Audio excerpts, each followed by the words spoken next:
Hello everyone, welcome to Math Nerd. Now no more fear of math. अब math से marks कम नहीं. तो guys I hope आप लोगों को हमारे इस चैनल में हमारा कंटेंट बहुत ज़्यादा पसंद आ रहा है. तो आज की इस क्लास में हम डिस्कस करने वाले हैं class 11th maths chapter number 2 relations and functions, जिसमें आज हम डिस्कस करने वाले हैं पार्ट नंबर 2. आज का जो हमारा डिस्कशन होने वाला है वो पार्ट 2 होने वाला है, जिसमें हम डिस्कस करेंगे एक्सरसाइज 2.2. लास्ट वीडियो में हमने डिस्कस किया था, लास्ट क्लास में हमने एक्सरसाइज 2.1 डिस्कस की थी, जिसमें हमने पार्ट 1 में डिस्कशन लिया था कार्टेशियन प्रोडक्ट और ऑर्डर्ड पेयर के बारे में डिस्कशन लिया था. क्योंकि ऑर्डर्ड पेयर कार्टेशियन प्रोडक्ट आपको आना पहले बहुत जरूरी है, जिसके बेसिस पे आप फिर next topic relation and then आप फंक्शन सीख पाओगे. तो अगर आपने वो वीडियो नहीं देखा है तो उस वीडियो के प्लेलिस्ट का लिंक हम डिस्क्रिप्शन बॉक्स में ऐड कर देंगे, आप उसे देखना ना भूलें. तो आज की इस क्लास में हम डिस्कस करने वाले रिलेशंस और विद डिटेल एग्जाम्पल, सारे की पॉइंट्स, रूल्स, सब कुछ बताएंगे आपको, राइट. तो अच्छे से देखना, से वीडियो को स्किप मत करना. और साथ ही हम डिस्कस करेंगे exercise 2.2 with all the basic concepts. जितने बेसिक कॉन्सेप्ट्स रिक्वायर्ड है वो सारे कॉन्सेप्ट्स भी डिस्कस होने वाले हैं आज की क्लास में. ठीक है, तो चलिए बिना टाइम वेस्ट के शुरुआत करते हैं आज की क्लास को. तब तक आप एक काम कीजिए, जल्दी से चैनल को लाइक, शेयर और सब्सक्राइब कर लीजिए. देखिए, आज की क्लास में हम डिस्कस करने वाले रिलेशन. पहले हम बात करते हैं रिलेशन है क्या. ठीक है, रिलेशन क्या है. और रिलेशन की डेफिनेशन के लिए आप बिल्कुल निश्चिंत रहिए, आपको सब कुछ अच्छे से समझ में आ जाएगा. पहले एक रिलेशन होता क्या, वो एक ब्रीफिंग, एक इमेज बनाते हैं अपन. ठीक है, तो सबसे पहले चीज कंसीडर द टू सेट्स. अपन दो सेट कंसीडर कर लेते हैं, पी एंड क्यू. अब जैसे मेरे पास दो सेट है, पी और क्यू. पी और क्यू दो सेट है. पी के पास 3 लेटर है, that is A B C. और क्यू सेट के पास 5 नाम है, अली, भानु, बिनोय, चंद्रा एंड दिव्या. ये 5 नाम है इसके पास. ठीक है, अब अगर कोई मुझे ये बोले कि सर P क्रॉस Q निकालो, देखो पहले सेट मैंने P लिखा है बाद में Q, तो P क्रॉस Q बोले अगर मुझे, तो मैंने यहां अगर मान लो P सेट लिख दिया और यहां Q सेट लिख दिया. ठीक है, या A B C, यहां पे अली, ये भानु, ये बिनोय, ठीक है, ये चंद्रा और ये दिव्या. ये 5. अगर मैं इसमें P क्रॉस Q निकालूं तो number of total possible order pair कितने बनेंगे? 15. 3 इंटू 5 15. इसके पास 3 एलिमेंट है, इसके पास 5 एलिमेंट है. तो number of possible order pairs कितने बनेंगे? P इंटू Q, जो कि बनेंगे 15 ऑर्डर पेयर बनेंगे. बिल्कुल सही है. यहां तक कोई डाउट हो तो बोलो. बिल्कुल नहीं है ना? हाँ, कोई भी डाउट होता है कमेंट बॉक्स में जरूर लिख लेना, आपको आंसर मिलेगा उसका. अब देखो, ये मेरे ऑर्डर पेयर बन गए. टोटल पॉसिबल ऑर्डर पेयर मेरे कितने बन गए? 15. अगर मैं कार्टेशियन प्रोडक्ट निकालता हूं, ठीक है, लेकिन यहां बात हो रही है रिलेशन की. अब रिलेशन की बात हो रही है तो रिलेशन के बारे में डिस्कशन करते हैं. अब रिलेशन है तो जब भी कोई रिलेशन होता है तो हर रिलेशन में कुछ कंडीशंस होती हैं. मैं तुम्हारा भाई, ये तुम्हारी बहन, वो उसका हस्बैंड, वो उसकी मदर, ये उसके फादर. तो हर रिलेशन के अंदर एक कंडीशंस होती हैं. ठीक है, तो कंडीशंस होंगी तो इसका मतलब हर मेंबर का, किसी फैमिली में जो मेंबर है, हर मेंबर का दूसरी फैमिली से मेंबर्स के साथ कोई रिलेशन हो, ये तो जरूरी नहीं है. मतलब यहां पे मेरे पास जो P सेट के एलिमेंट्स हैं और यहां मेरे Q सेट के एलिमेंट्स हैं, इन सारे एलिमेंट्स का, P के सारे एलिमेंट्स का रिलेशन Q के सारे एलिमेंट के साथ रिलेशन हो, ऐसा जरूरी नहीं है. हाँ, अगर हम ऑर्डर पेयर बनाते हैं तो P क्रॉस Q, मतलब टोटल पॉसिबल ऑर्डर पेयर कितने बन सकते हैं? वो तो 15 बनेंगे, वो तो हम बता ही चुके हैं. लेकिन रिलेशन में क्या होता है, रिलेशन में जरूरी नहीं है कि 15 के 15 ऑर्डर पेयर आ जाएं. आ गए तो वेल एंड गुड है, 15 से ज्यादा नहीं आ सकते ऑर्डर पेयर. लेकिन अब हम चेक करते हैं क्या है. हमारा जो रिलेशन आप दे रखा है, रिलेशन इज R. अब अगर मुझे रिलेशन निकालना है फ्रॉम P टू Q, तो हम यूजुअली ऐसे लिखते हैं, relation from P to Q. A relation is defined R from P to Q. A relation is defined R from P to Q. P से Q के लिए रिलेशन डिफाइन किया गया है. अब रिलेशन क्या है? X, Y. X, Y मतलब कि एक ऑर्डर पेयर हुआ, तो इसका मतलब कार्टेशियन प्रोडक्ट में ऑर्डर पेयर आता है सर, और यहां भी ऑर्डर्ड पेयर आ रहा है सर. बिल्कुल सही बात है, दोनों में ऑर्डर्ड पेयर मिल रहा है. X is a first letter. ठीक है, X जो एक फर्स्ट लेटर है, किसका फर्स्ट लेटर है? Of the name Y. मतलब X जो है फर्स्ट लेटर है, जो भी Y के अंदर एलिमेंट्स हैं उनका फर्स्ट लेटर है. इसका मतलब y वाले जो भी एलिमेंट्स होंगे, मतलब q सेट के अंदर जो भी नाम है उनका फर्स्ट लेटर कहां पे है, p सेट के अंदर है। तो अब फर्स्ट लेटर का रिलेशन है, तो जिसका फर्स्ट लेटर इसके अंदर है उसका ऑर्डर पे उसके साथ बनेगा, मतलब a से स्टार्ट होने वाला नाम। अब ये तो हमारा है किसमें, सेट बिल्डर फॉर्म में, रोस्टर फॉर्म में कन्वर्ट कर दे रिलेशन को। तो रिलेशन को हमने कन्वर्ट किया, तो ए से शुरू होने वाले नाम, ए से शुरू होने वाले नाम आप एरो देख के पता चल सकते हो। अली, ये मेरा एरो डायग्राम है, ये एरो डायग्राम है, लास्ट क्लास में हमने बताया था आपको। तो ये एरो डायग्राम है, एरो डायग्राम से आपको एरो बनाते हुए पता चल रहा है कि रिलेशन डिफाइन हो रहा है। ए का रिलेशन अली के साथ है, मतलब क्योंकि ए लेटर से स्टार्ट होने वाला नाम अली है। देन बी लेटर से स्टार्ट होने वाला नाम, एक तो भानु है सर, अब ऐसे कॉमा करके नहीं लिखते, पहला ऑर्डर पेयर भानु, बी का भानु के साथ बनेगा, बी फॉर भानु, और दूसरा but B for Binoy, Binoy का भी रिलेशन है सर। चलो अब सी से स्टार्ट होने वाला नाम है क्या उसके अंदर, बिल्कुल है सर, सी स्टैंड्स फॉर चंद्र। लेकिन अब ये रिलेशन क्लोज हो गया, हमारा सेट खत्म हो गया यहां पे। क्यों, इसलिए खत्म हो गया क्योंकि डी लेटर है नहीं, तो डी लेटर नहीं है तो डी स्टैंड्स फॉर दिव्या बन ही नहीं सकता, तो दिव्या नाम अकेला रहेगा उसमें, कोई दिक्कत नहीं, रहने दो, कोई फर्क नहीं पड़ता। अब बात आती है सर यहां पे कि अगर मैं इसमें नंबर ऑफ रिलेशंस जो मेरे बने हैं, कितने रिलेशन बने मेरे, 4, कितने ऑर्डर पेयर बने मेरे, 4, कितने ऑर्डर पेयर बने मेरे, 4। अगर मैं P क्रॉस Q करता तो मेरे पास कितने ऑर्डर पेयर बनते सर, 15। इसका मतलब कार्टेशियन प्रोडक्ट,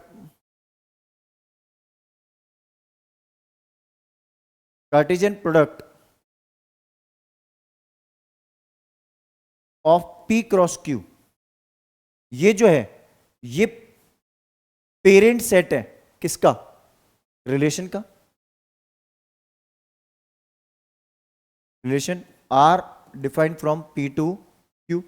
क्योंकि यहां पे जो मेरे पास 4 ऑर्डर पेयर बन रहे हैं, ये इसमें बनने वाले 15 ऑर्डर पेयर का सबसेट है। क्योंकि अगर मैं P क्रॉस Q निकालूंगा तो देखो A का अली के साथ रिलेशन बनेगा, बनेगा ऑर्डर पेयर, A का अली के साथ बनेगा ऑर्डर पेयर, A का भानु के साथ बनेगा, A का बिनोय के साथ, A का चंद्रा के साथ, A का दिव्या के साथ, तो 5 ऑर्डर पेयर A के साथ बनेंगे, 5 B के साथ, 5 C के साथ। तो अगर मैं 15 ऑर्डर पेयर बनाऊंगा तो उन 15 ऑर्डर पेयर में ये 4 भी तो आ जाएंगे ऑटोमेटिक। इसका मतलब ये इसका पेरेंट सेट है, बिल्कुल सही है। इसका मतलब मैं ये बोल सकता हूं सिंपली एवरी रिलेशन, क्या बोल दूं, every relation is a subset of its Cartesian product.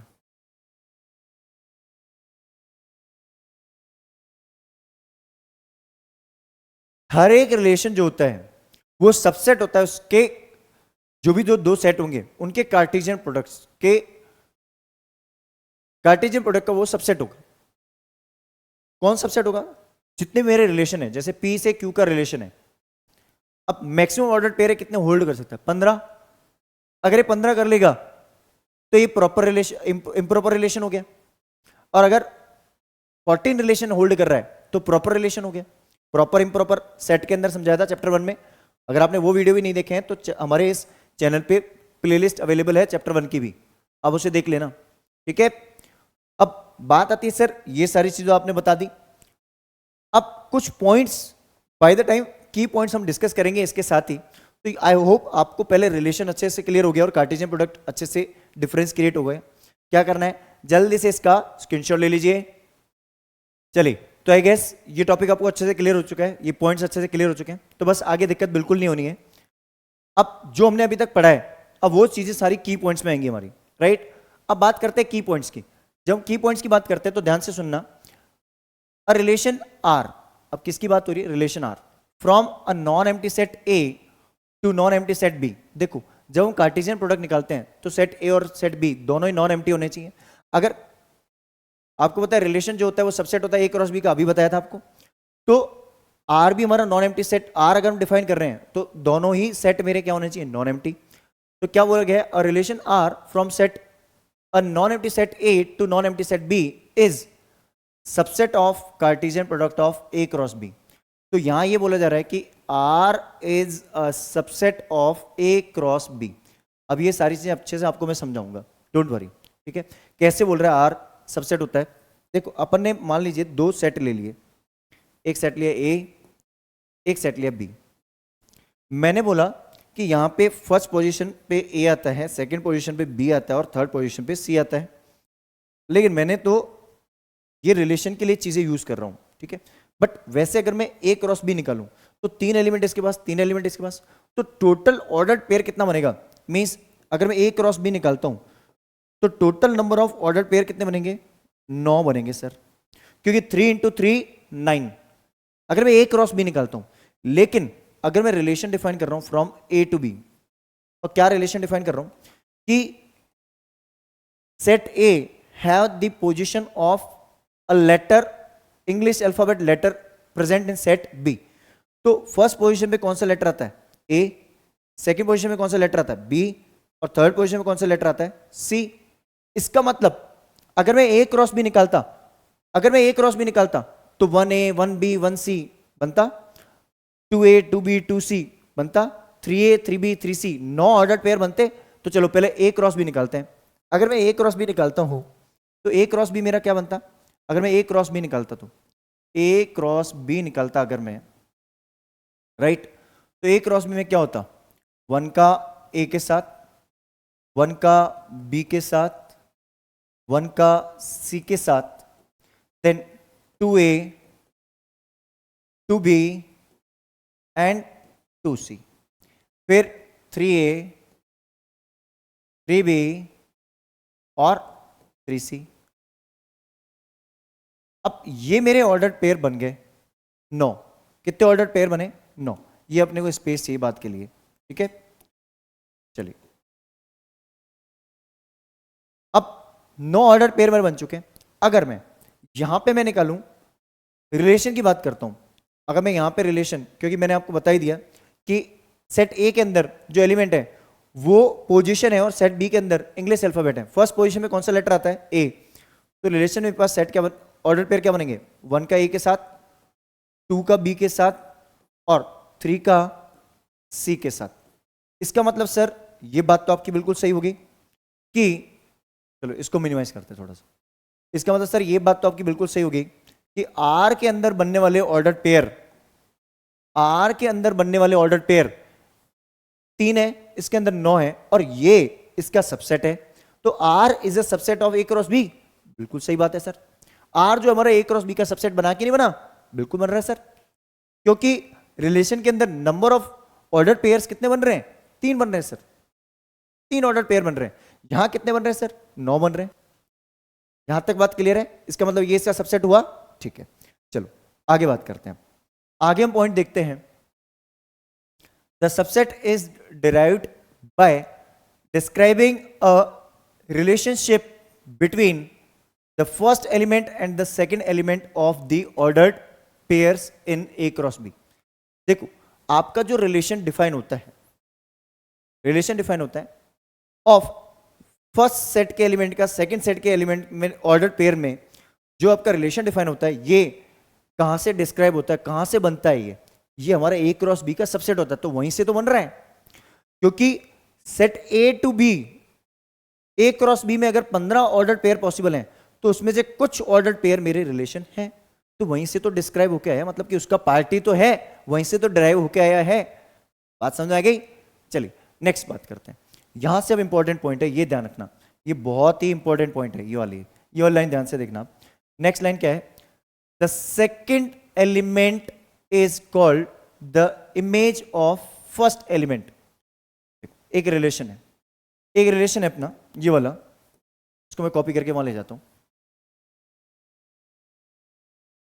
ये रिलेशन है मेरा, इसको हटा देते हैं, एक्स्ट्रा आ गया कोई बात नहीं, इसको हटा देंगे।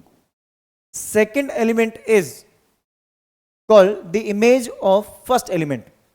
तो इमेज ऑफ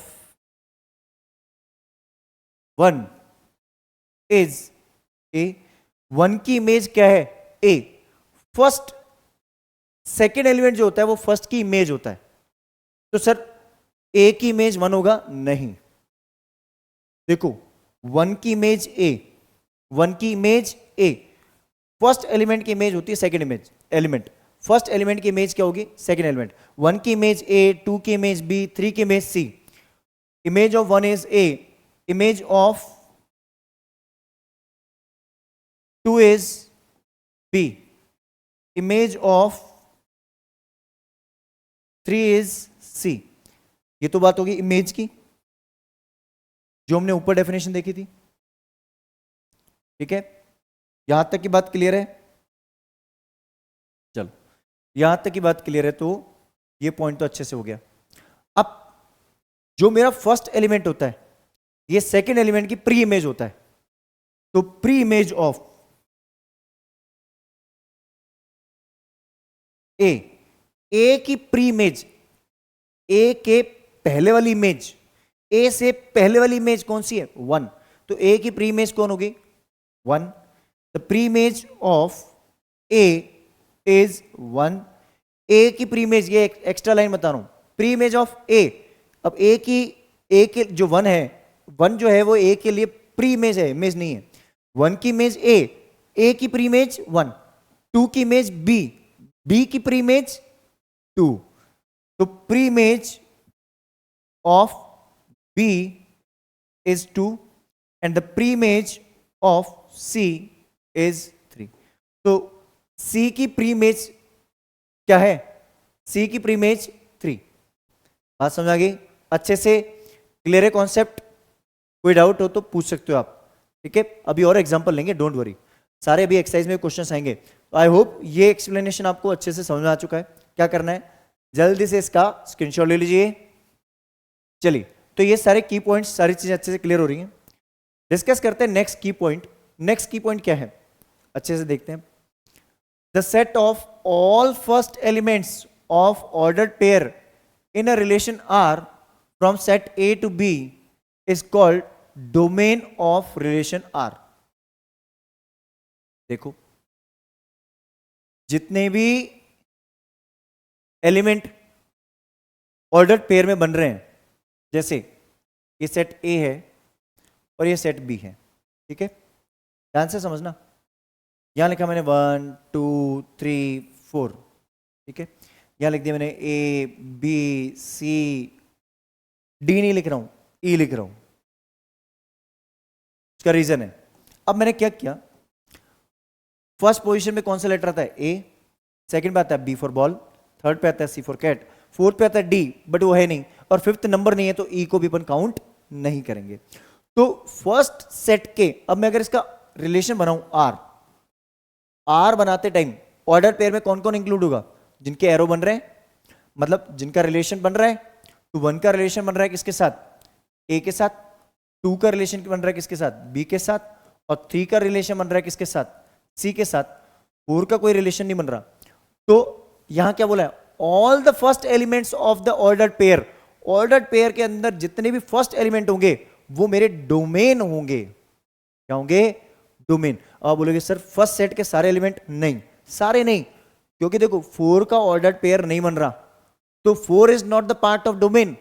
तो डोमेन क्या होगा मेरा?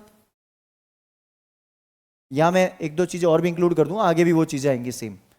तो डोमेन के एलिमेंट क्या हो गए? तो डोमेन का पार्ट हो गया 1 2 3। अब बोलोगे सर इसको ऑर्डर्ड पेयर में लिखो, नहीं, ये एलिमेंट्स हैं, elements, all the first elements बोला इसने। और एलिमेंट्स कभी भी ब्रैकेट में थोड़ी आएंगे, वो तो करली ब्रैकेट में आएंगे। सेट है, सेट ऑफ एलिमेंट्स, क्या बोलते हैं बन? All the set of elements, ठीक है, द सेट ऑफ एलिमेंट्स। और सेट ऑफ एलिमेंट्स को किस में लिखते हैं बन? करली ब्रैकेट में। तो डोमेन मेरा क्या हुआ? 1 2 3। आगे ध्यान से सुनना चीजें, एक तो होता है डोमेन, अब एक आएगी रेंज। रेंज जो होती है मेरी, जो रिलेशन के अंदर सेकंड एलिमेंट होता है, कौन सा एलिमेंट? ये वाला first element is domain, first element is domain, first element of ordered pair. जो भी मेरे ऑर्डर्ड पेयर्स होंगे उन सबका फर्स्ट एलिमेंट जो होगा वो मेरा क्या होगा? Domain. Second element of ordered pairs, second element जो मेरा होगा ऑर्डर्ड पेयर का, कितने ऑर्डर्ड पेयर बन रहे हैं ये सारे, और इनका सेकेंड एलिमेंट जो है, जो मतलब रिलेशन का पार्ट है, देखो सेट ए के अंदर कौन पार्ट नहीं है रिलेशन का, 4, तो 4 डोमेन का पार्ट नहीं है। सेकेंड सेट के अंदर 4 एलिमेंट है, इन चारों में से कौन सा एलिमेंट जो है वो रिलेशन का पार्ट नहीं है, मींस जिसका ऑर्डर पेयर नहीं बन रहा, ई का, किस किस का बन रहा है, ए बी सी, मतलब second element A B C आ रहे हैं इसमें, आ रहे हैं, तो ये रेंज का पार्ट है। किसका पार्ट है, ये रेंज का पार्ट है, इसको बोलेंगे रेंज। और एक वर्ड आता है लास्ट, दैट इज कोडोमेन। क्या आता है, कोडोमेन। ये सारी चीजें आपको आगे वैसे भी आएंगी की पॉइंट्स में, अभी नेक्स्ट स्लाइड्स में आएंगी, तो अच्छे से समझ लो, ठीक है। कोडोमेन, कोडोमेन जो होता है मेरा, दैट इज सेकंड सेट के सारे एलिमेंट, सेकंड सेट के सारे एलिमेंट्स। तो कोडोमेन क्या होगा मेरा, सेकंड सेट, सेट मींस अगर रिलेशन मेरा ए टू बी है और ए से बी की तरफ रिलेशन है, relation is defined from A to B, A से बी की तरफ रिलेशन डिफाइंड है, तो सेकंड वाला जो सेट होगा, the second set is called codomain.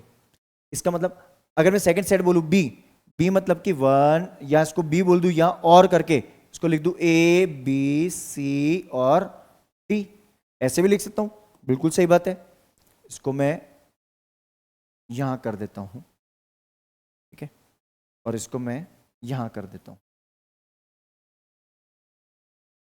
ठीक है। या तो मैं बोल दूं सेट बी, या मैं बोल दूं A B C D, sorry A B C E, A B C E E E E E, D नहीं, E, A B C E, A B C ई, ठीक है।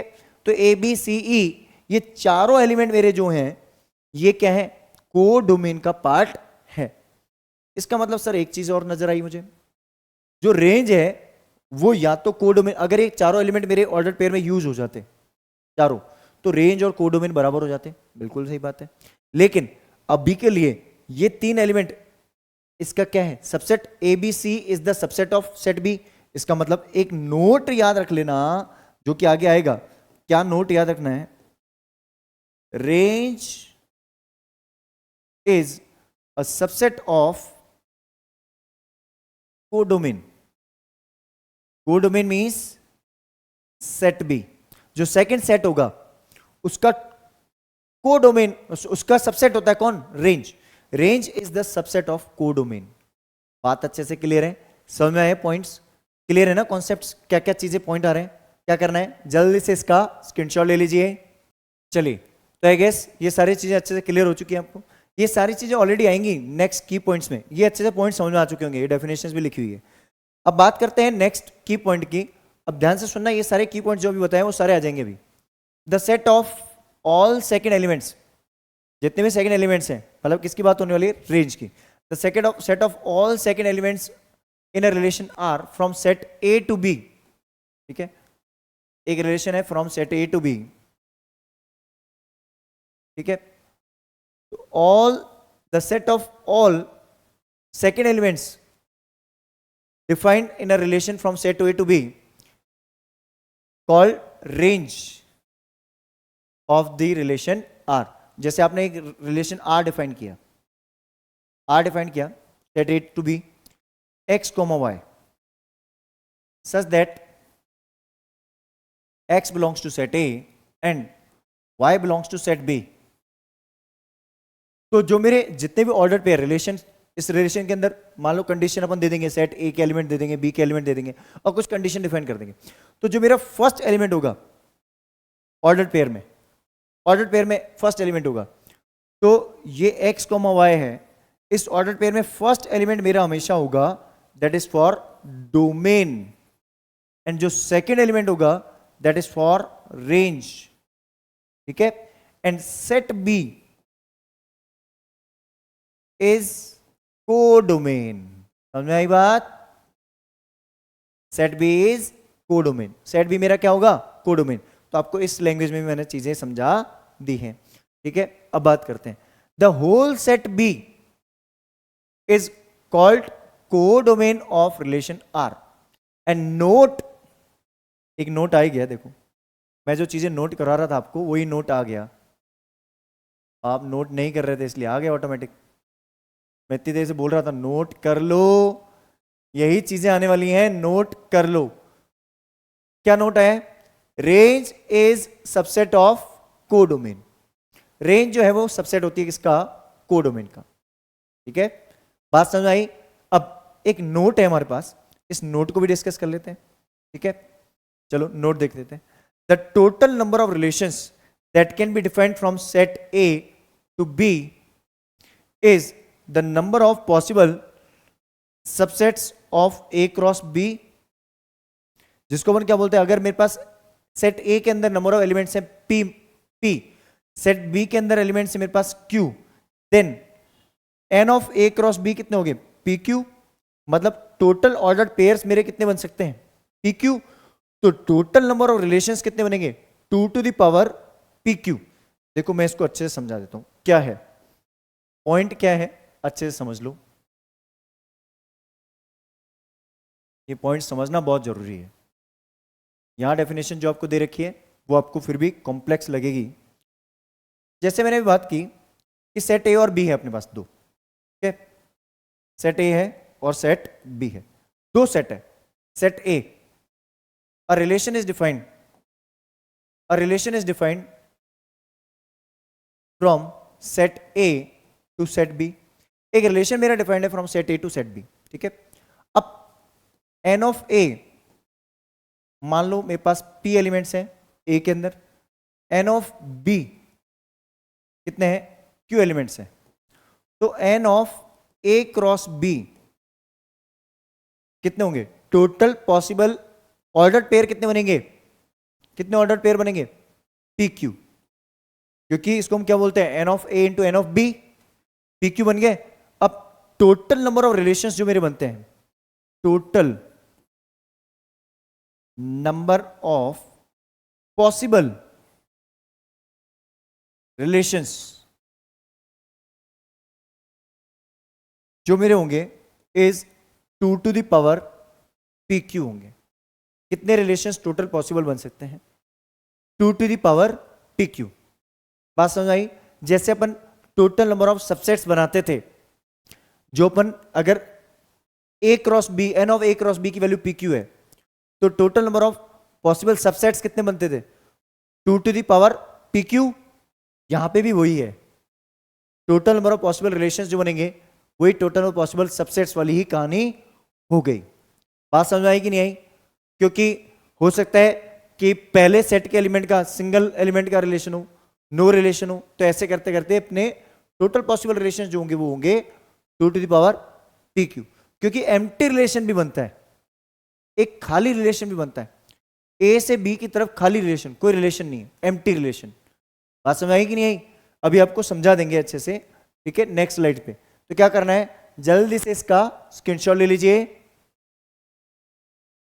चलिए, तो आई गेस ये सारे कॉन्सेप्ट आपको बहुत अच्छे से क्लियर हो चुके हैं। हाँ, जो आप लोग ये सोच रहे हो sir total number of possible relations 2 की पावर पी क्यू, देखो अगर सेट ए और बी आपने दो सेट ले लिए, सेट ए के अंदर 2 एलिमेंट ले लो, सेट बी के अंदर 2 एलिमेंट ले लो। ठीक है, तो एन ऑफ ए 2 हो गया, एन ऑफ बी भी 2 हो गया, तो ए क्रॉस बी अगर आप निकालोगे तो 4 ऑर्डर पेयर बनेंगे। अब उस 4 ऑर्डर पेयर से आप अगर टोटल पॉसिबल सबसेट्स कितने बना सकते हो, तो 2 की पावर 4। और ये हमने कहां समझाया? एक्सरसाइज 2.1 के जो पार्ट 1 है हमारा, उसमें मैंने सारी चीजें बहुत अच्छे समझाई है।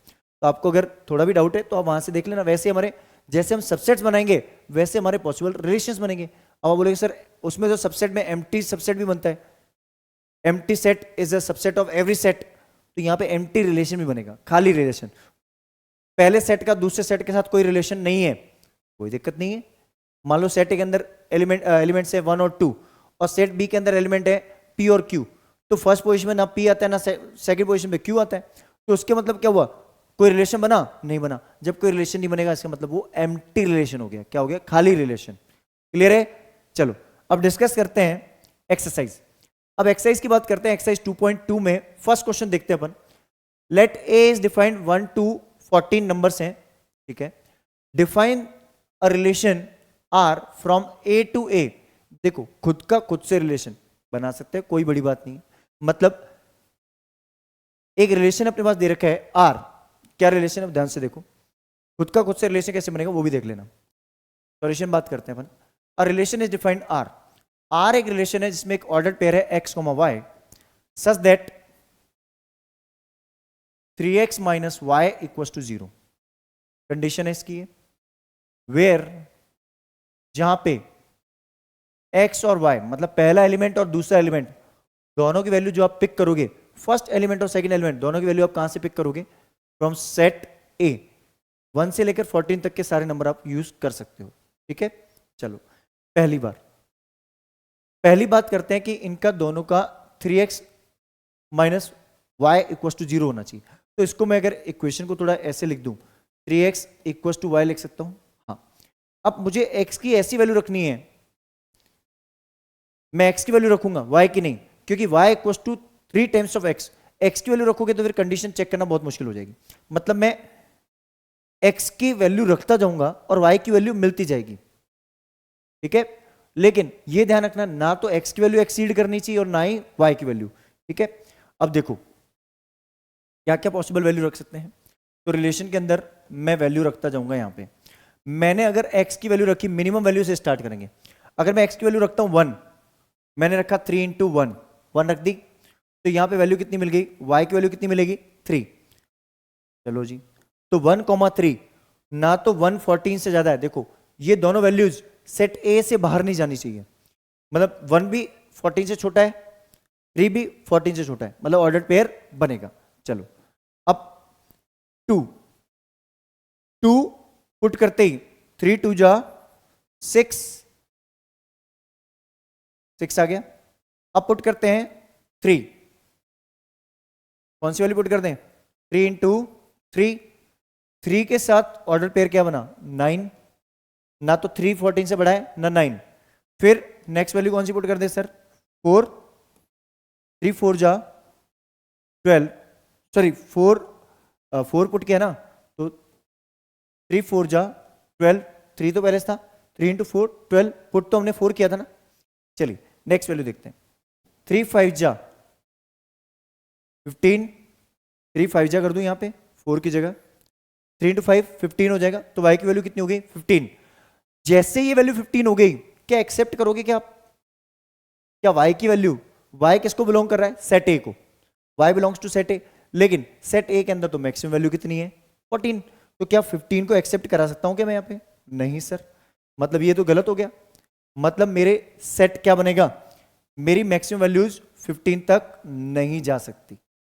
मेरी मैक्सिमम वैल्यू कहां जा सकती है, 3 1 रख सकता हूं, x की वैल्यू 1 रख सकता हूं, 2 रख सकता हूं, 3 रख सकता हूं, 4 रख सकता हूं। जैसे मैं 5 रखूंगा दैट इज नॉट पॉसिबल। आप में से कुछ बच्चे बोलेंगे सर y की वैल्यू पुट क्यों नहीं कर रहे हो, सोच रहे हो आप, अगर y की वैल्यू पुट करते हो, जैसे आपने y की वैल्यू पुट की 1 तो हो गया 3x इक्वल टू 1, तो x इक्वल टू 1/3। क्या इस सेट के अंदर x की वैल्यू 1/3 एग्जिस्ट कर रही है क्या, नहीं। तो आप ऐसे चेक करते रहोगे क्या, फिर अगली बार 2 पुट करोगे तो 2/3, क्या सेट ए के अंदर 2/3 वैल्यू है, नहीं।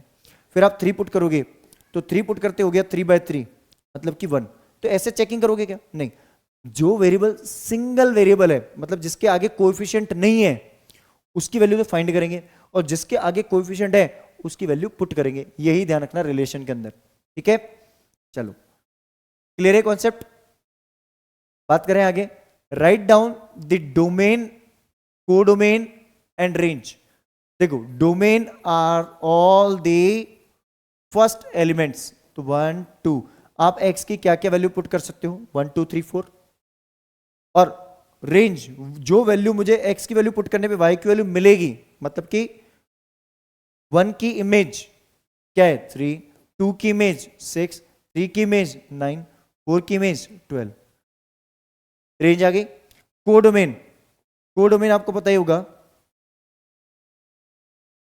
क्योंकि अपना रिलेशन क्या था, the relation was defined from set A to A, तो सेकेंड सेट मेरा क्या होता है कोडोमेन। रिलेशन मेरा ए टू ए डिफाइंड है, देखो फ्रॉम ए टू ए से ए का रिलेशन है, तो फर्स्ट सेट भी मेरा ए, सेकेंड सेट भी ए, बट सेकेंड सेट को अपन क्या बोलते हैं कोडोमेन। तो या तो आप कोडोमेन को लिख दो सेट ए, और आप ऐसे भी लिखते हो 1 2 3 सो ऑन 14, इसको भी हम कोडोमेन बोलेंगे। क्लियर है बात, समझ में आ गया? क्या करना है, जल्दी से इसका स्क्रीनशॉट ले लीजिए। चलिए, तो आई गेस आपको ये क्वेश्चन बहुत ही अच्छे से क्लियर हो चुका है। अब डिस्कस करते हैं इसका next question, question number 2। Question 2 क्या बोल रहा है, define a relation R. R एक रिलेशन डिफाइन कर दूं, define a relation R on the set of natural numbers, ठीक है, set of natural numbers by R defined as, R कैसे डिफाइंड हो रहा है अपना, R is equal to an ordered pair x comma y such that y equals to x plus 5, y equals to x plus 5 है, ठीक है, बात समझ आ गई। x is a natural number less than 4, x एक नेचुरल नंबर है less than 4 है, एंड x क्या है मेरा, x belongs to natural number और y भी बिलोंग्स टू नेचुरल नंबर। अब देखो x और y किसको बिलोंग कर रहे हैं, कोई अलग से सेट डिफाइन नहीं है, मतलब कि एक होता है कि एक सेट हम खुद डिफाइन करते हैं, सेट ए जिसमें हम एलिमेंट डिफाइन कर रहे हैं, एक होता है प्री डिफाइंड सेट्स जो पहले से डिफाइंड है, स्टैंडर्ड सेट्स। तो वो कौन सा है, मतलब मेरा जो रिलेशन है, मेरा बेसिकली जो रिलेशन है वो नेचुरल नंबर से नेचुरल नंबर के लिए है। यहां पे कंडीशन देखो, R is defined on the set of natural numbers, means n to n है, मतलब पहला सेट भी मेरा n है और दूसरा सेट भी मेरा क्या है, n है, मतलब कोई भी नेचुरल नंबर पुट कर सकते हो। लेकिन जो मेरे पहले सेट के एलिमेंट है उसके लिए कंडीशन लग गई, x की वैल्यू जो है आपकी 4 से छोटी होनी चाहिए, x is a natural number less than 4, और x क्या है, नेचुरल नंबर है, तो 4 से छोटा नेचुरल नंबर। तो कंडीशन अपन यहां रख लेते हैं, y equals to x plus 5, ठीक है, यहां ले आओ इसको, y की वैल्यू क्या है, x प्लस 5 है, तो x की वैल्यू मैक्सिमम कितनी है, मैक्सिमम वैल्यू x की कितनी है, आप 1 2 3 तीन वैल्यू रख सकते हो। y की वैल्यू क्या होगी जब x 1 है, y की वैल्यू क्या होगी जब x 2 है, और y की वैल्यू क्या होगी जब x 3 है, क्योंकि x की वैल्यू लेस देन 4 है और नेचुरल नंबर में वैल्यू पुट करनी है, मतलब 1 2 3 आप ये तीन ही वैल्यू पुट कर सकते हो, मतलब कि आपके जो रिलेशन की वैल्यू, जो ऑर्डर्ड पेयर आएंगे आपके रिलेशन में, आप x की वैल्यू 1 रख सकते हो, आप x की वैल्यू 2 रख सकते हो, और आप x की वैल्यू 3 रख सकते हो, उसके अलावा कुछ नहीं रख सकते। आप जब 1 रखते हो तो वैल्यू कितनी मिलती है, 6, 2 रखते हो तो मिलती है 7, और 3 रखते हो तो मिलती है 8, ठीक है। अब depict this relation using roster form, बना दी रोस्टर फॉर्म सर, इन्होंने बोला रोस्टर फॉर्म बना दो, बना दी हमने वैसे भी। Right down the domain and range, तो डोमेन क्या हुआ मेरा, ऑल द फर्स्ट एलिमेंट्स 1 2 3, जो वैल्यू आप फर्स्ट एलिमेंट आपको ऑर्डर पेयर मिल रहा है वो, और रेंज जो सेकंड एलिमेंट मिल रहा है दैट इज कॉल्ड 6 7 8। और कोडोमेन अगर आपसे पूछा जाए, ये ऑप्शनल है, पूछा नहीं गया है, बट कोडोमेन आपसे कोई पूछ ले तो क्या जवाब दोगे, second set, second set is called codomain. बात समझ आ गई अच्छे से, ये मेरा ऑप्शनल है, ये पूछा नहीं गया है, ये ऑप्शनल है अभी के लिए, बट मैं आपको इसलिए समझा रहा हूं ताकि आपको आइडिया रहे कि कैसे वैल्यूज निकाली जाती हैं। आई होप आपको अच्छे क्वेश्चन समझ में आ चुका है। क्या करना है, जल्दी से इसका स्क्रीनशॉट ले लीजिए। चलिए, तो आई गेस ये क्वेश्चन बहुत ही अच्छे से क्लियर हो चुका है आपको। डिस्कस करते हैं इसका नेक्स्ट क्वेश्चन। नेक्स्ट क्वेश्चन क्या बोल रहा है, थर्ड क्वेश्चन। थर्ड क्वेश्चन हमें बोल रहा है कि A is 1 2 3 5 and B is 4 6 9, define a relation R from A to B। आपको एक रिलेशन डिफाइन करना है R, किससे डिफाइन करना है, A to B। कंडीशन क्या रिलेशन की, देखो the relation is defined as x, y, the difference between x and y is a odd number, x A set को बिलोंग कर रहा है और y B सेट को। देखो डिफरेंस x और y का, डिफरेंस का मतलब है दोनों के बीच में gap, difference is neither negative nor positive, वो वाली बात समझ लेना। मतलब कि आप जब रिलेशन डिफाइन करोगे R, तो इसका मैं फर्स्ट एलिमेंट लूंगा कौन सा, पहले हम सेट A के एलिमेंट्स को लेते जाएंगे और B के साथ ऑपरेशन कराएंगे, इसका पहला और इसके सारे एलिमेंट पे टेस्टिंग करेंगे। 1 इसका एलिमेंट लिया, 1 पे टेस्टिंग करेंगे। 1 और 4 में क्या गैप गैप गैप, 1 और 4 में गैप ऑड नंबर होता है, बड़े नंबर में से छोटा नंबर माइनस होगा, वो डेफिनेट सी बात है। तो 4 - 1 इज 3, मतलब दोनों बीच में 3 का गैप होता है, ऑड नंबर है। डिफरेंस मतलब कि दोनों बीच में गैप कितना है, 3 का ऑड नंबर गैप है, तो ये ऑर्डर पेयर बनेगा। अब 1 का ऑर्डर पेयर फिर से बनाओ, 6 के साथ बन सकता है, हाँ। 1 और 6 में गैप कितना है, 5 का, मतलब ऑड नंबर है, बिल्कुल सही है। अब 1 और 9 में गैप कितना हो गया, 8 का, मतलब ये ऑड नंबर नहीं हुआ, इवन हो गया। अब टेस्टिंग करेंगे 2 पे, 2 और 4, 2 और 4 में गैप 2 का होता है, इवन हो गया। 2 और 6 में गैप 4 का होता है, इवन हो गया। 2 और 9 में गैप 7 होता है, मतलब ये ऑड नंबर हो गया, ठीक है। फिर बात करेंगे 3 और 4 में गैप 1 का होता है, मतलब ऑड नंबर हो गया। फिर 3 और 6 में गैप 3 का होता है, ऑड नंबर हो गया। फिर 3 और 9 में गैप इवन हो जाता है, इवन नहीं लेना है। फिर 5, अब 5 और 4, पहले 5 और 4 में गैप 1 का होता है। अब आप बोलोगे सर पिछली बार तो आप second number minus first number कर रहे थे, अब आप फर्स्ट माइनस सेकंड कर रहे हो, माइनस में आ रही वैल्यू। ऐसा नहीं होता, गैप बोल रहा हूँ, गैप मतलब कि बड़े में से छोटा नंबर निकालो और गैप देखो दोनों बीच में डिस्टेंस कितनी है दोनों बीच में। जैसे अगर मैं 5 यूनिट और 4 यूनिट में कितना डिफरेंस होता है, मान लो मेरे पास 5 रुपए, आपके पास 4 रुपए, 1 रुपए का डिफरेंस। अब आपके पास 6 रुपए, मेरे पास 3 रुपए, तो 3 रुपए का डिफरेंस, तो ये ऑड नंबर का डिफरेंस आ रहा है ना, ये वाली बात है। 5 माइनस 4 कितना हुआ, 1, बिल्कुल सही है सर। फिर 5 के साथ अगर मैं 6 को लेता हूं तो 5 और 6 में डिफरेंस कितना हुआ, 1 का, मतलब ये ऑड हुआ। और 5 और 9 में इवन हो गया, 5 और 9 में 4 आ गया डिफरेंस, मतलब इवन हो गया। ये मेरे ऑर्डर पेयर बन जाएंगे। अब बात आती है write the relation in roster form, खत्म हो गया हमारा, रिलेशन तो बनाना ही पड़ेगा आपको, जब भी ऐसे क्वेश्चन आएंगे रिलेशन तो बनाना पड़ेगा। रेंज और डोमेन देख लेना, क्वेश्चन पूछ रहा है तो अगर इसमें रेंज निकालनी हो तो आपकी रेंज आ जाएगी 1 1, 2 बार नहीं लिखोगे, सॉरी डोमेन निकालना हो तो 1 1 एक ही बार लोगे, फिर 2, फिर 3, फिर 5, 1 2 3 5। और रेंज की बात करूं तो 4 6 9 तीनों एलिमेंट आ रहे हैं। बात समझ में आ गई, क्या करना है, जल्दी से इसका स्क्रीनशॉट ले लीजिए। चलिए, तो आई गेस ये क्वेश्चन बहुत ही अच्छे से आपको क्लियर हो चुका है। डिस्कस करते हैं नेक्स्ट क्वेश्चन। नेक्स्ट क्वेश्चन जो हमारा है, इस क्वेश्चन को ऊपर हम देखें यहां पे, ठीक है। तो यहां पे अपने इस क्वेश्चन में कंडीशन बहुत ही आसान है। क्या बोल रहा है, द फिगर 2.7, ठीक है, shows a relationship between the set P and Q। किसमें रिलेशनशिप शो कर रहा है, और relation is defined from P to Q, ठीक है।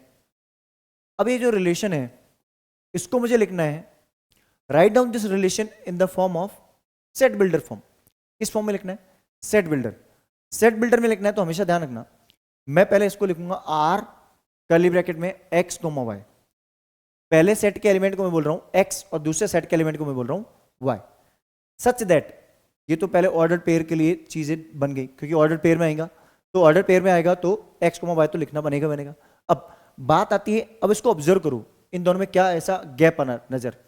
अगर मैं देखूं x की वैल्यू y से 2 बड़ी है, 5 3 से 2 बड़ा, 6 4 से 2 बड़ा, 7 5 से 2 बड़ा, मतलब पहले एलिमेंट की वैल्यू y से 2 बड़ी है। दोनों इक्वल कब होगी, जब मैं इधर की तरफ 2 ऐड कर दूं, मतलब मैं ऐसा बोल दूं x is equal to y plus 2। आप चाहो तो ऐसे भी लिख सकते हो y equal to x minus 2, y equal to x minus 2 भी लिख सकते हो। मैंने क्या लिखा, x equal to y plus 2, मतलब x और y कब इक्वल होंगे, जब आप लेफ्ट हैंड साइड और राइट हैंड साइड इक्वल कब होंगे, जब y में 2 ऐड कर दोगे तो x के इक्वल हो जाएगा, y में 2 ऐड कर दोगे तो x के इक्वल हो जाएगा। बात समझ में आ गई। अब यहां पे खत्म नहीं हुआ, छोड़ मत देना ऐसे, कॉमा वेयर, क्योंकि x और y क्या है वो बताना पड़ेगा, where x belongs to set P and y belongs to set Q। x set A को बिलोंग कर रहा है, y सेट B को, Q को, x सेट P को बिलोंग कर रहा है, y सेट Q को बिलोंग कर रहा है। बात समझ आ गई, आगे देखते हैं। Also write down the roster form of this, ठीक है, रोस्टर फॉर्म लिख दो। R इज डिफाइंड एज 5,3, ठीक है, 6,4 एंड 7,5, ठीक है। अब इसकी डोमेन लिखना है, तो डोमेन इज डिफाइंड एज 5 6 7, और रेंज सेकेंड एलिमेंट, रेंज मेरी क्या होगी, 5 6 7 तो डोमेन हो गया, रेंज मेरी क्या होगी 3 4 5। अगर आपसे को डोमेन बोला जाता तो कोडोमेन में मेरा क्या होता 3 4 5, मतलब रेंज और कोडोमेन मेरी सेम हो जाती है उस केस में। अगर आपसे कोडोमेन पूछा जाता तो बताना है अपन को, बट रेंज और कोडोमेन दोनों सेम हो जाते तो कोई फर्क नहीं पड़ता। या तो रेंज कोडोमेन से छोटी होगी या उसके इक्वल भी हो सकती है, तभी तो इसको बोलते हैं range is a subset of codomain. ठीक है, समझ में आया? क्या करना है, जल्दी से इसका स्क्रीनशॉट ले लीजिए। चलिए, तो आई गेस ये क्वेश्चन आपको बहुत ही अच्छे से क्लियर हो चुका है। डिस्कस करते हैं इसका नेक्स्ट क्वेश्चन। नेक्स्ट क्वेश्चन और भी आसान है। क्या बोल रहा है, let A is a set 1 2 3 4 6 R be the relation on set A. ठीक है, ऑन ए मतलब ये रिलेशन ए टू ए हुआ, आर एक रिलेशन है जो ए के ऊपर डिफाइंड है। ठीक है, defined by a comma b, एक ऑर्डर्ड पेयर है, where a and b are belonging to set A. वही बात हो गई, b is exactly divisible by a. B जो है वो कंप्लीटली डिविजिबल है किससे, ए से। अब इस सेट को बनाते टाइम ना एक चीज ध्यान रखना, इसके लिए सबसे बढ़िया चीज है कि अगर आप ऐसे एरो डायग्राम बना के करोगे ना हल्का सा, क्योंकि स्टार्टिंग एज में आपको पता चलना चाहिए ये भी सेट ए है, ये भी सेट ए है, ये सेट ए, ये ए एलिमेंट है, ये बी है। बी जो है ए से डिवाइड होना चाहिए। ठीक है, इसके पास क्या एलिमेंट है, वही सारे जो इसके पास है 1 2 3 4 6, 1 2 3 4 6। ठीक है, अब बी के एलिमेंट क्या ए के एलिमेंट से डिवाइड हो रहे हैं, ये बी है ये ए है, ठीक है ना। अब इसके मुझे पहले क्या करना है, रोस्टर फॉर्म बनानी है मुझे।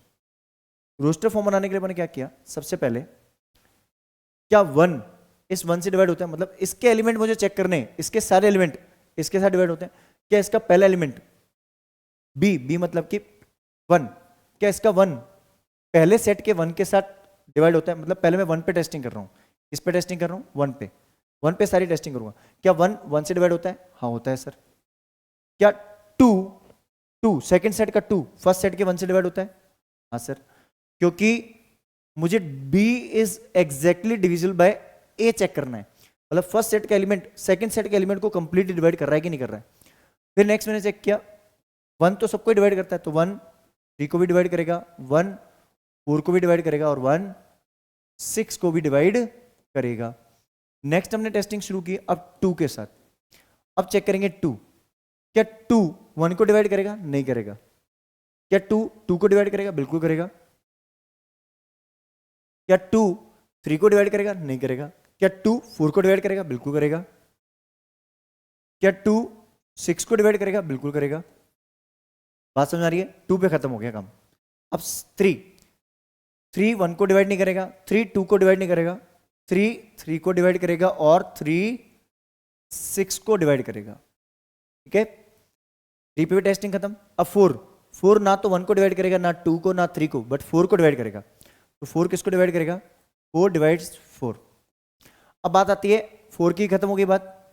6 ना तो 1 को डिवाइड करेगा, ना 2 को, ना 3 को, ना 4 को, ना, अब 1 2 3 4 को नहीं करेगा, बट 6 को तो करेगा, तो 6 डिवाइड्स 6। तो ये मेरे सारे ऑर्डर पेयर बन गए, राइट। अब right down the domain. Domain मतलब कि डोमेन इसका क्या होगा,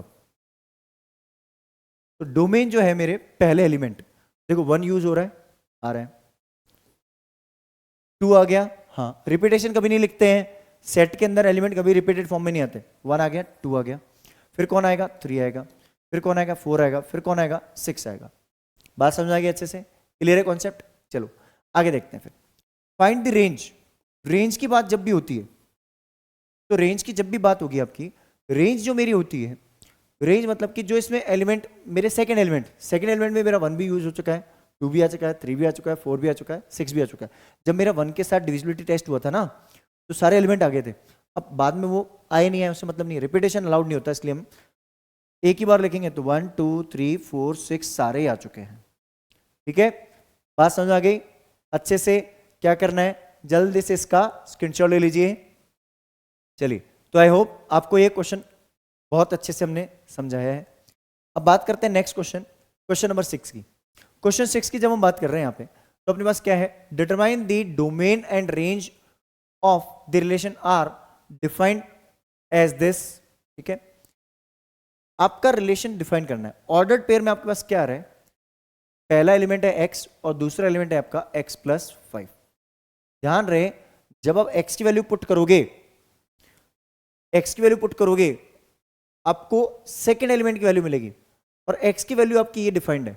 x की वैल्यू आप क्या क्या यूज कर सकते हो, 0 1 2 3 4 5, मतलब सेकेंड एलिमेंट की कोई वैल्यू कंडीशन नहीं है, नहीं है सर। तो आपको डोमेन रेंज निकालने के लिए आप पहले रिलेशन बना दो, ठीक है, रोस्टर फॉर्म में कन्वर्ट कर दो। तो आप x की वैल्यू सारी पुट कर सकते हो, जो जो वैल्यू आप पुट करोगे वो आपका डोमेन है, जो वैल्यू आप पुट करते हो वो आपका डोमेन है, और जो वैल्यू मिलती है आपको वो आपकी रेंज है। तो आप पुट क्या कर रहे हो, पहली बार आपने 0 पुट किया, तो 0 पुट करते ही जैसे आपने 0 पुट किया, इसको मैं रिलेशन को चलो यहां ले आता हूं। पहली बार आपने क्या पुट किया, यहां आपने पुट किया 0, तो ये बन गया 0 + 5।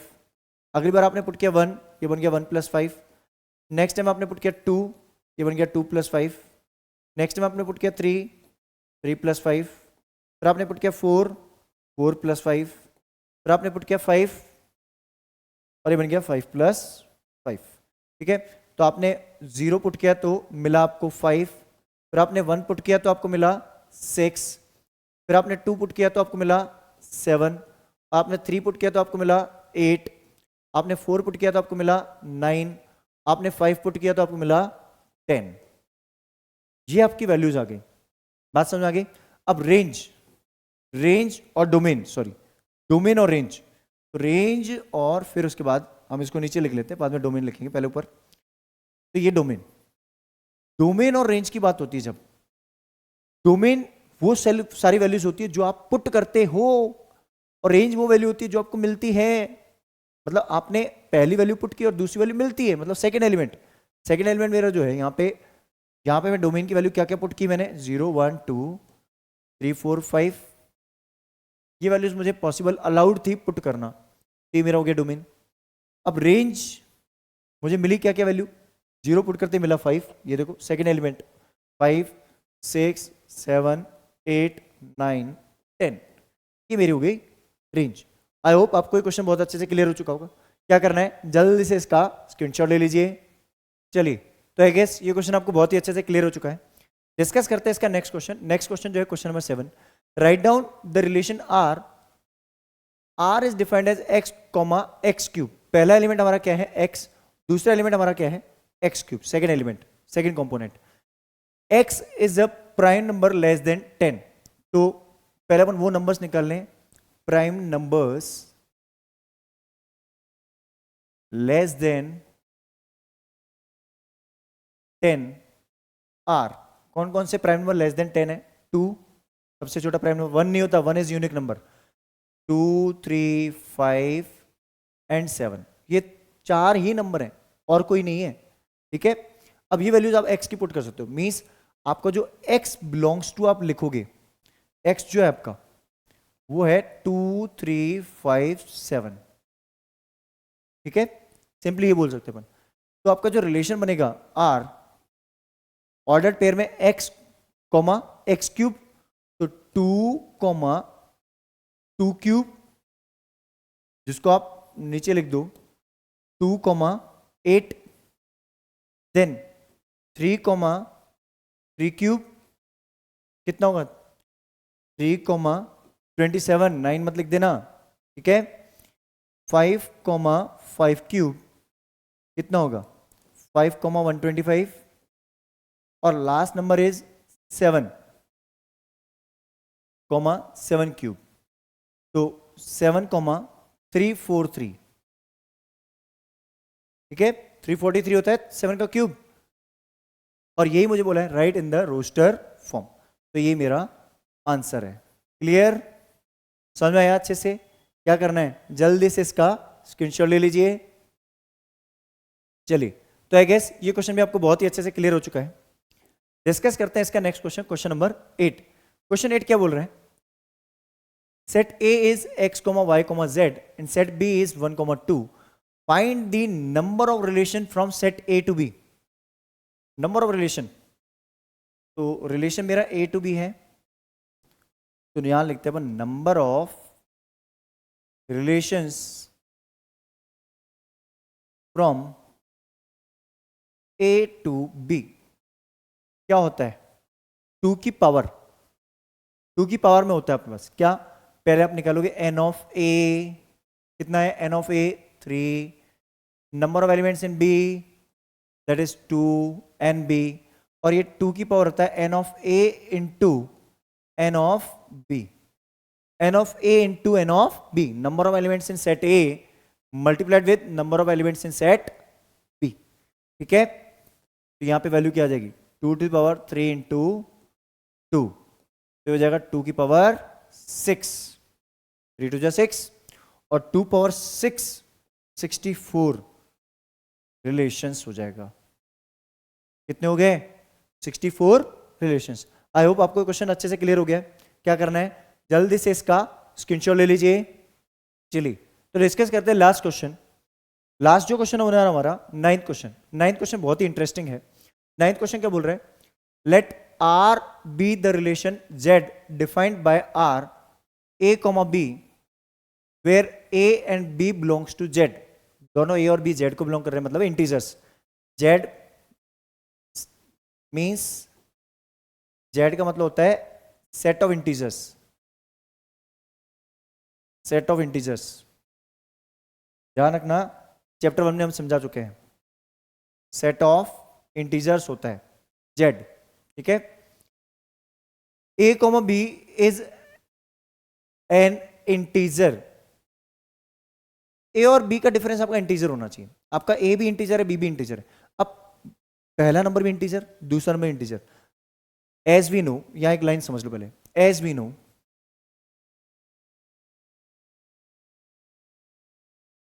difference of two integers is always an integer। दो इंटीजर का डिफरेंस हमेशा इंटीजर होता है। जब दोनों का डिफरेंस इंटीजर होगा, चाहे ए में से बी सब्ट्रैक्ट करूं, मतलब बड़ा नंबर पॉजिटिव छोटा नेगेटिव, या बड़ा नेगेटिव छोटा पॉजिटिव, या दोनों नेगेटिव, तो हमेशा वैल्यू तो सब्ट्रैक्ट होकर इंटीजर ही आएगी। Integer minus integer, integer plus integer करके देख लो, हमेशा इंटीजर ही मिलेगा। कोई भी वैल्यू आप ए और बी की इंटीजर में रख के देखो, हमेशा इंटीजर मिलेगा। ये बात तो समझ आई। अब इसका सेट बनाने मत बैठ जाना, नहीं तो क्वेश्चन बहुत कॉम्प्लिकेटेड हो जाएगा। तो बोल रहे हैं कि फाइंड द डोमेन। अब देखो, जो वैल्यू हम ए की पुट करेंगे, ए की आप क्या क्या वैल्यूज पुट कर सकते हो, ए माइनस बी की वैल्यू हमेशा इंटीजर आ जाए। ए की आप कोई भी वैल्यू पुट कर सकते हो इंटीजर, और बी की वैल्यू क्या क्या मिल सकती है, कोई भी इंटीजर मिलेगा। जब भी आप a माइनस बी निकालोगे, एक इंटीजर मिलेगा। मतलब आपको b की वैल्यू आप इंटीजर रख सकते हो, a भी इंटीजर रख सकते हो। तो आपका a भी इंटीजर है और b भी इंटीजर है, और दोनों का डिफरेंस भी इंटीजर आता है।